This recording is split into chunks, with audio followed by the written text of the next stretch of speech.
Jadi nanti sejarah gereja Indonesia ini kita mau pergi kemana jalan-jalannya? Hah? Apa mau ajak apa? Bukan mau ajak ketua kelasnya itu ajak kemana kan gitu setelah selesai. Kok kalian enggak ada healing ya? Ketua kelasnya nggak benar Pak. Memang boleh healing nggak Pak? Nah, setiap pelajaran itu kan ada bendahara kelas. Ada.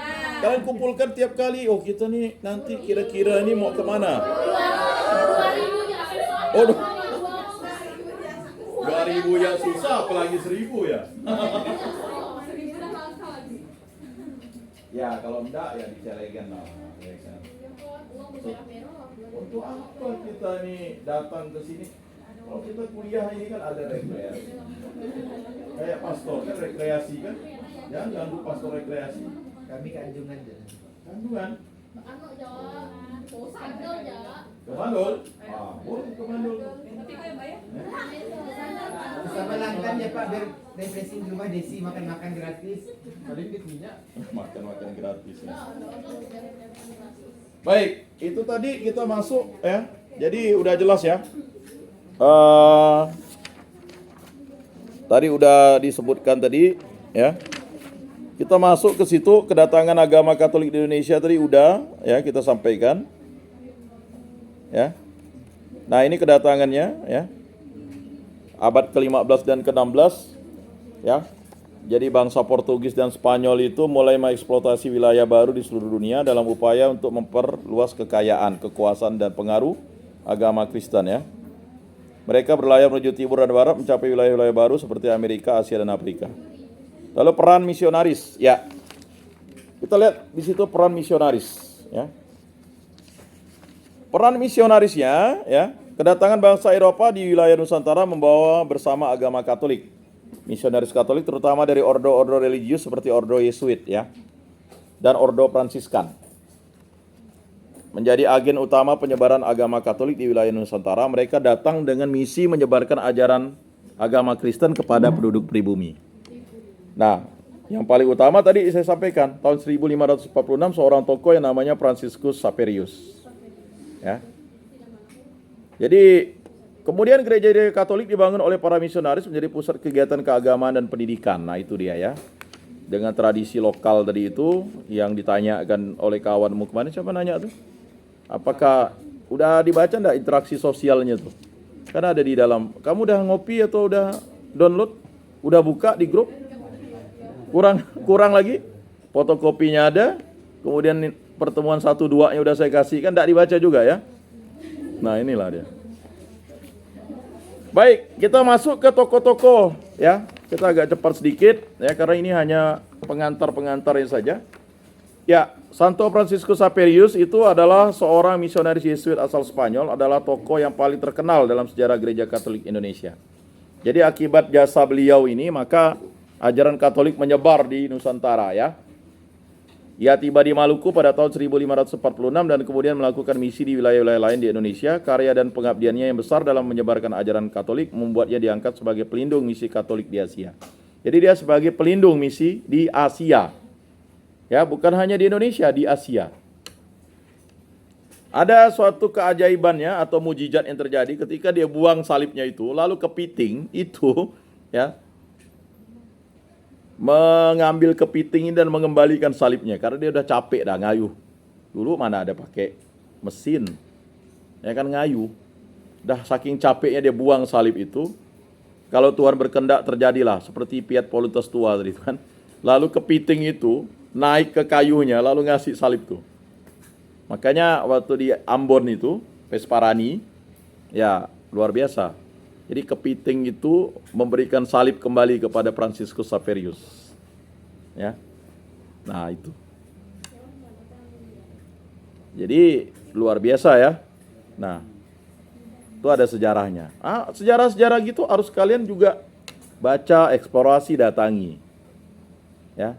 Jadi ya puji Tuhan lah, saya diberikan kesempatan oleh Tuhan itu untuk pergi ke beberapa tempat daerah-daerah Katolik ya. Yang pertama ke Ambon, ya, kemudian ke Nusa Tenggara Timur di Kupang itu, ya kan. Nah, jadi kita sudah bisa itu ya. Kemudian ada Santa Clara dari Assisi, walaupun ini tahun hidupnya lebih duluan daripada ini, tapi ada perannya. Santa Clara dari Assisi adalah seorang Santa Katolik Italia yang berperan dalam mendirikan dan memimpin Ordo Fransiskan di Italia. Makanya jangan heran misalnya suster-suster Fransiskan datang, KFS misalnya, di Sambas, ya kan? Kemudian SFIC itu kan suster-suster Fransiskan, ya. SFMA, ya. Di sini ada enggak yang Fransiskan? Sepertinya ada. Yang biasa suster yang ya di Sisilia itu enggak ada ya? Yang mana Pak Yang tua? suster muda tua susah juga saya ya. Para suster dari Ordo Santa Clara kemudian turut serta dalam misi gerejawi di Indonesia. Jadi dari Santa Clara itu ikut ya. Ya. Jadi seperti misalnya di daerah Sambas itu mereka mendirikan yang namanya tempat pendidikan perempuan SKP, Sekolah Keterampilan Perempuan. Mana orang Sambas? Oh. Mon Sambas dan tahu tuh bahaya tuh. Bukan biak Sambas lagi, ya kan? Udah berlamak dia makan kue lapis. Nah. Apa beda bahasa Sambas dengan bahasa Betawi ya? Mirip kan? Betawi pakai kagak, ya kan? Ya, kita balik di situ. Ya, kemudian Santo Thomas dari Aquino 1225-1274. Santo Thomas dari Aquino adalah seorang teolog dan filsuf Katolik yang terkenal. Pengikutnya yang besar di kalangan umat Katolik di seluruh dunia, termasuk di Indonesia, menjadikannya sebagai salah satu tokoh intelektual yang berpengaruh dalam sejarah gereja Katolik. Ordo Dominikan yang didirikannya juga terlibat aktif dalam misi Katolik di Indonesia, ya. Kemudian Pater João Pereira. Nah, Pater João Pereira ini adalah seorang misionaris Portugis yang aktif di wilayah Nusantara pada abad ke-16 ya hingga awal abad ke-17 melanjutkan misi Franciscus Saperius. Ia merupakan salah satu tokoh penting dalam penyebaran agama Katolik di wilayah Indonesia Timur, terutama di Timor dan Maluku, ya. Kemudian Santa Ursula, ya, Ledoxqua, ya, tahun 1865-1939. Santa Ursula adalah seorang Santa Katolik Polandia yang mendirikan kongregasi Ursulin Bunda Maria dari pementasan biara. Para suster dari kongregasi ini turut berperan dalam pendidikan dan pengembangan masyarakat Katolik Indonesia, terutama di bidang pendidikan perempuan. Ya, kalau kalian tahu sekolah Santa Ursula itu luar biasa. Tahu kami Pak, kami ada. Ada ya. Kemudian tokoh-tokoh awal gereja di Indonesia ini memiliki peran penting dalam sejarah gereja Katolik. Kita hanya menyebutkan beberapa tokoh saja ya. Apa yang baju biru itu melamun ya tadi. Kurang duit enggak? Bapak. Dosa jujur benar lah Pak. Ya. Bolehlah 50 Pak. Itu kayak di TikTok ya, Dak. Pinjamlah 100, pinjamlah 50. Ya, saya ada seseorang itu yang sudah saya dampingi di Runtan, tiap kali di Messenger ya. Pokoknya saya tanya dengan kawannya, Pak jangan diladeni Pak, itu memang pemalas dia, ya kan? Ya akhirnya ya udah. Jadi kalau melamun begitu kan ada dua, ya kan? Pertama putus cinta, kedua, ya kan putus uang kan begitu. Memang kalau di rutan ada gaji Pak? Apanya? Memang kalau di Pelayanan di Rutan? Kan saya kan memang penyuluhan di sana. enggak, maksudnya orang di sananya Pak, yang chat Bapak, katanya yang chat Bapak tuh.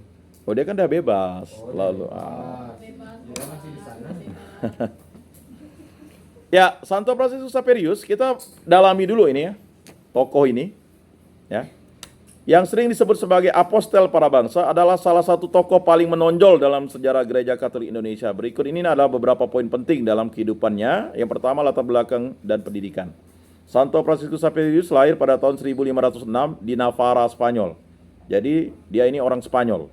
Ia belajar di Universitas Paris, di mana ia bertemu dengan Ignatius Loyola dan menjadi salah satu anggota awal Ordo Yesuit. Ya. Yang kedua, misi di Asia. Pada tahun 1541, Santo Franciscus Saperius dikirim oleh Ignatius Loyola untuk melakukan misi ke Asia. Dia tiba di Goa, India ya. Pada tahun 1542 dan dari sana mulai menyebarkan ajaran Katolik ke berbagai wilayah di Asia, termasuk Indonesia. Ketiga, kedatangan di Indonesia tadi. Ya. Jadi catatan sejarah mengatakan dia datang di Maluku tahun 1546. di mana ia melakukan misi dengan gencar untuk menyebarkan ajaran Katolik di antara penduduk setempat. Dia juga pernah mengunjungi pulau-pulau lain di Indonesia seperti Ambon, Ternate, dan Amboina. Ya. Kemudian yang keempat, ya, kalau kita tahu Maluku itu sekarang ada 2 provinsi, ada Maluku dan Provinsi Maluku Utara. Ya. Jadi kalau yang Ambon itu dia ibu kota Provinsi Maluku. Ya kan? Nah, itu ya. Nah, keempat, pengaruh dan kontribusi. Pengaruh Santo Fransiskus Xaverius dalam penyebaran agama Katolik Indonesia sangat besar. Dia mendirikan gereja-gereja, mendirikan sekolah-sekolah, dan membaptis ribuan orang. Kehadirannya menginspirasi banyak orang untuk memeluk agama Katolik dan mengubah hidup mereka. Termasuk gereja tua, ya, yang saya kunjungi di Ambon waktu itu tahun 2018, ya. Kemudian peninggalan dan penghormatan. Santo Fransiskus Xaverius meninggal dunia pada tahun 1552 di Pulau Sancian dekat pantai Tiongkok. Nah, ya. Saat dalam perjalanan menuju daratan Tiongkok untuk melakukan misi, peninggalannya dihormati di seluruh dunia dan ia dikanonisasi sebagai santo oleh Gereja Katolik pada tahun 1622. Santo Fransiskus Xaverius dianggap sebagai pelindung utama para misionaris dan misi Katolik di Asia. Jadi tidak banyak orang yang mau ke Asia waktu itu. Ya, karena daerah Asia itu kan daerahnya tropis. Sedangkan Eropa kan daerahnya 4 musim. Tropis itu kan daerah, ya, musim hujan dan musim kemarau.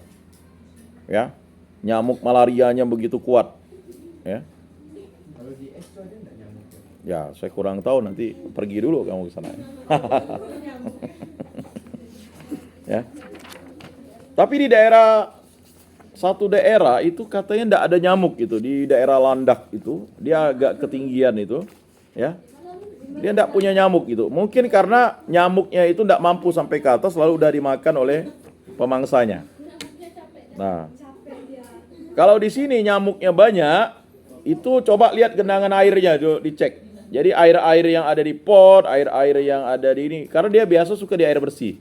Biasanya kalau ada tong air tidak ditutup, di situ dia paling banyak bersarang. Nah, ya coba dicek, ya kan? Oh, kamu anak asrama? Oh, bukan. Kontrakan cuman tidak pernah ditutup tong air.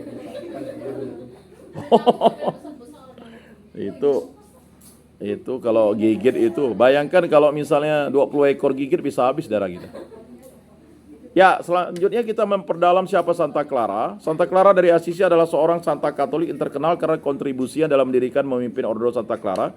Juga dikenal sebagai Ordo Clara, sebuah ordo religius yang didirikan atau didedikasikan untuk hidup dalam kemiskinan, kesucian, dan ketaatan. Nah, itu mengucapkan kaul itu ya. Kaul kemiskinan, kesucian, dan ketaatan. Atau kaul kemiskinan atau kaul kesederhanaan.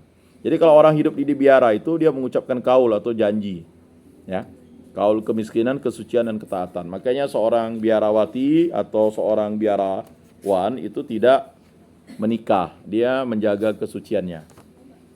Ya, tapi ada juga yang janda, tapi setelah janda itu dia menjaga kesuciannya. Kita tahu siapa orang suci di dalam Injil itu, ya. Kalau kalian baca yang menunggu Yesus itu, dia hanya hidup berumah tangga 7 tahun, setelah itu dia menjanda sampai usianya hampir 90 tahun. Tidak dibaca ya. Kalau suster udah janda bisa jadi, kalau orang mau jadi suster janda bisa. Iya, itu ada beberapa tarekat di Eropa. Bukan janda dalam artian apa, dia kan tidak kawin lagi. Ya. Kalau pastor, Pak? Pastor gimana? Mau jadi pastor kalau kamu sudah duda?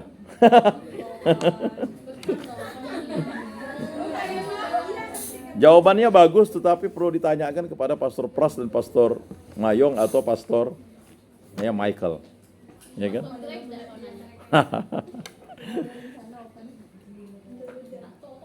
Nah, sekarang latar belakangnya ya. Dan kita tahu bahwa Santa Clara ini adalah pacarnya dari Fransiskus. Ya. Jadi hidup dalam kemiskinan, kesucian, dan ketaatan mirip dengan Ordo Fransiskan didirikan oleh Santo Fransiskus dari Assisi. Kalau kita baca dia ini, ya sepasang kekasih. Tetapi dia tidak pernah melakukan hal-hal yang melanggar moral. Jadi Fransiskus memutuskan untuk menjadi imam, sedangkan dia memutuskan untuk menjadi suster atau biarawati. Berikut ini adalah beberapa poin penting dalam Santa Clara dari Assisi. Latar belakang dan awal hidup. Santa Clara lahir pada 1192 193 di Assisi, Italia. Dia berasal dari keluarga bangsawan, namun memilih untuk meninggalkan kehidupan duniawi dan mempersembahkan hidupnya untuk Tuhan. Ini mereka nih orang kaya ya. Santo Fransiskus tuh kaya dari Assisi. Sampai dia itu mau mengorbankan hartanya untuk ya. Jadi kalau peninggalan yang dilakukan oleh Santo Fransiskus itu buat gua Natal. Ya. Ya jadi ya juragan kain kan. Lalu peninggalannya tuh buat gua Natal tuh. Jadi gua Natal yang dibuat itu ada dasarnya, bukan sembarangan. Orang Katolik buat gua Natal itu inspirasinya itu berasal dari Yesus, tetapi dilatihkan oleh Santo Fransiskus. Ya. Kan ada yang bertanya, kok ada guanya ya begitu? Ya kan? Gua Natal. Ya, kita tahu dulu untuk mengembalakan domba itu orang itu lebih praktis di gua-gua. Lah di gua itu ada kandangnya. Mengapa? Kalau kandang itu kena timpa salju, itu kan cepat hancur. Tapi kalau kandangnya di dalam gua, kan salju tidak akan nembus. Masuk akal kan? Tapi tetap ada kandangnya, begitu Pak. Nah, makanya Fransiskus mengilustrasikan bayi Yesus itu lahir ya di dalam gua dan ada kandangnya. Itulah yang membuat kita sebagai orang Katolik membuat gua Natal dan kandang Natal itu. Ya. Nah, selanjutnya, lanjut ya.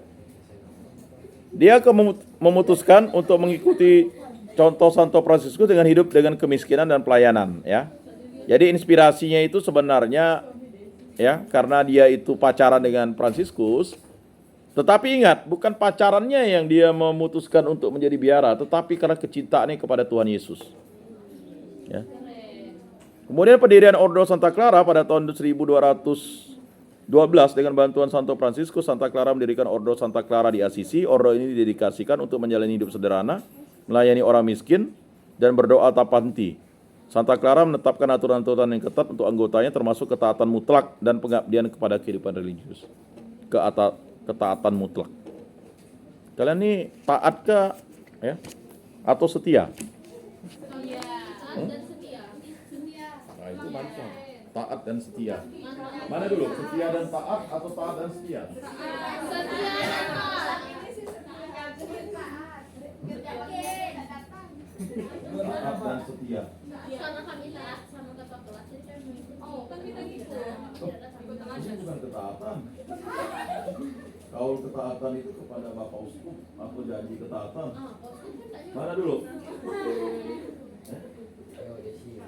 Taat dan setia itu apa bedanya?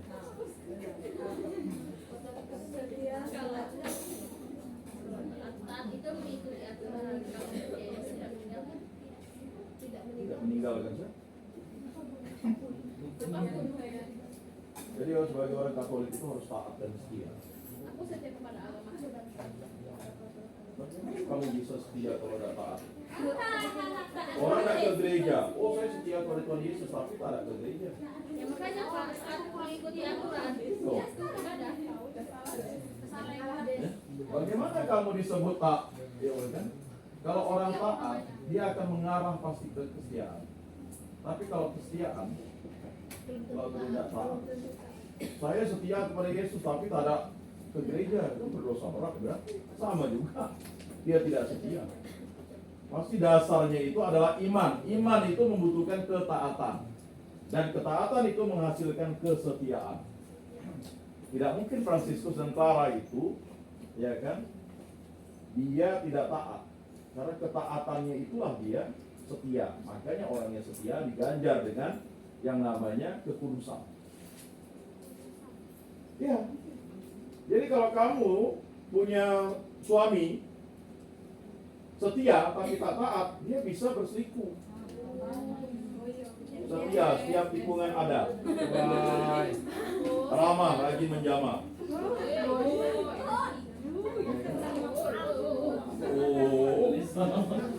Nah itu diam lagi tuh kayak ayam sayur. Kayak ayam sayur. Ya biasanya kalau udah melamun kayak tadi itu harus ada disesmen, ya kan? Oh disesmen? Bukan. Bisa jadi ada roh-roh lain masuk. Hah? Setan nggak bisa menguasai kita. Setan adalah Jadi kalau setan itu sampai dia bisa memasuki diri kita itu karena kita membuka hawa nafsu kita. Karena setan tidak akan bisa menguasai jiwa kita, tidak bisa menguasai diri kita, karena kita sudah ditebus oleh Yesus. Jadi ingat ya. Jadi hati-hati mengatakan kawan kalian lalu misalnya kemasukan atau kerasukan, itu tidak bisa sebenarnya. Karena kita sudah dibaptis. Tapi kok bisa terjadi? Oh, dia bisa penyakit. Ya kan? Atau dia ya kan? Kelaparan. Kerasukannya penular, Pak. Hah? Kerasukan. Wah, itu ada yang namanya apa namanya itu ya? Duplikasi. Kalau kita begini. Itu dalam ilmu psikologi itu yang disebut dengan misalnya kalau kita rajin berdoa, ibu kita rajin berdoa, ayah kita rajin berdoa, itu taat tadi. Ya kan? Ketaatan itu akan mengalir. Dia menjadi setia. Ya kan? Dia ngomong setia kepada Yesus tapi tak taat beribadah. Memang betul tidak ada jaminan juga. Ya. Pak ada Pak, dia taat beribadah. Ya kan? Tapi kok dia bisa Pak ya? Ya berarti rahmatnya dia ada dosa mortal. Lalu dosa mortal. Berzina, membunuh, menghujat Roh Kudus. dosa berat. Supaya untuk menutup dirinya dia dengan pacarnya sering berhubungan badan. Sebenarnya berbuat cabul itu, kamu dicium pacarmu itu berbuat cabul kan? Dan dosa. Desi, kau. Bapak tahu kau.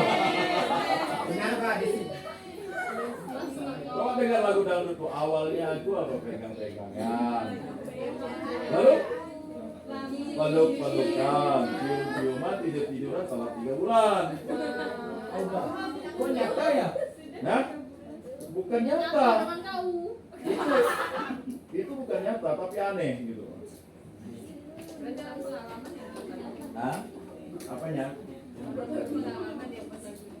Iya, itu kenyataan, fakta. Makanya hati-hati kalau pacarannya sudah merembet pada peluk-pelukan. Itu pacaran tidak sehat. Kalau sekedar pegangan tangan itu ya masih ya kan normal. Jadi kalau gini, kalau kamu misalnya ngasih ciuman dengan pelukan lalu tak jadi, kan sayang. Beda agama lagi. Suamimu dikasih second. Beda agama Oh, lagi Pak. tega tak kau? Islam Dia bilang, oh saya setia dalam usul dan malam. Padahal sakramen perkawinan itu membutuhkan yang namanya ketaatan. Makanya apa yang dipersatukan Allah tidak boleh diceraikan oleh manusia. Kalau dia hanya setia, ketika orang selingkuh dia boleh tak setia. Tapi kalau dia taat, walaupun suaminya selingkuh, dia tetap memegang janji perkawinan. Itu taat. Hah? Selingkuh itu apa? Selingan indah, keluarga harmonis. Tidak pernah selingkuh, diselingkuh. Ya, ini maksud saya tadi. Mengapa Santa Clara dan Santo Fransiskus itu begitu luar biasa? Apakah karena Santa Clara itu mendedikasikan dirinya untuk Fransiskus? Tidak, dia mendedikasikan dirinya untuk Kristus. Dia pacaran itu untuk mengenal Yesus, pacaran tidak ada masalah. Tetapi pacaran yang sehat. Ya, yang tidak sehat itu kan kalau sudah mulai pelukan, kayak Teresabis, berciuman, tidur-tiduran, kalau telat 3 bulan, sore, ya kan, mulai ribut, ya kan, bapak mama ngasah mandau, ya kan, pelakunya bilang hilap katanya, tidak sengaja. Masa sih tidak sengaja? Tidak masuk akal, itulah namanya. Ya kan? Tidak sengaja, hilap. Kok hilap? Bukan tak sadar, kalau tak sadar dibius. Ya kan? Kalau orang mabuk itu tidak bisa buat apa-apa. Kalau orang setengah mabuk itu yang pura-pura mabuk. Pernah orang setengah mabuk? Kalau tidak pernah mabuk, jangan ngomong mabuk gitu.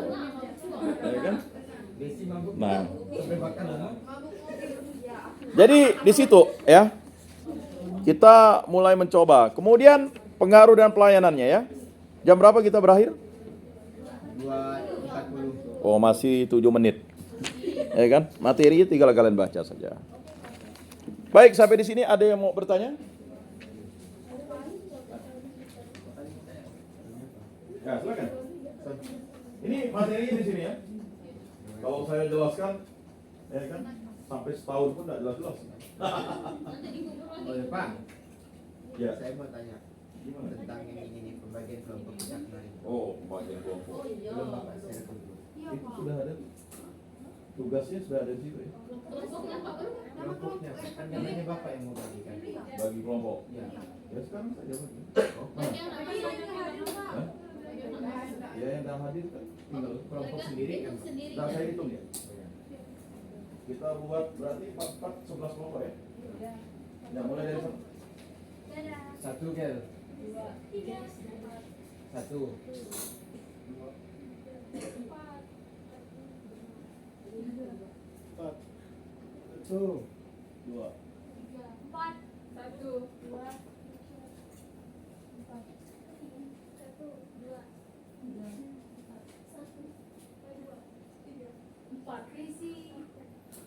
Dua. Tiga. 4. Empat.